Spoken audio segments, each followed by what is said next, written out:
দিরাই উপজেলার জগদল ইউনিয়নে আলহাজ এখলাসুর রহমান স্মৃতি ইসলামিক ফাউন্ডেশনের মেধাবৃত্তি পরীক্ষা সম্পূর্ণ। সুনামগঞ্জ জেলা প্রতিনিধি মোহাম্মদ মুকিমউদ্দিনের তথ্য ও ভিডিও চিত্রে বিস্তারিত প্রতিবেদনে। সুনামগঞ্জের দিরাই উপজেলায় ব্যাপক উৎসাহ উদ্দীপনার মধ্য দিয়ে ষষ্ঠবারের মতো অনুষ্ঠিত হয়েছে উপজেলার অন্যতম বৃহৎ মেধাবৃত্তি পরীক্ষা আলহাজ এখলাসুর রহমান স্মৃতি ইসলামিক ফাউন্ডেশন মেধাবৃত্তি 2026।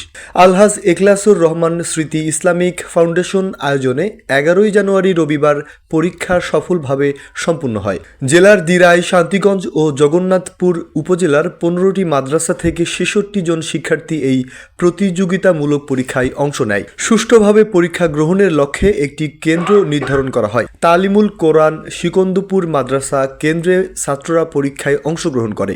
এ সময় পরীক্ষা নিয়ন্ত্রকের দায়িত্ব পালন করেন নাজিমে ইন্তেজাম মাওলানা সাদিকুর রহমান।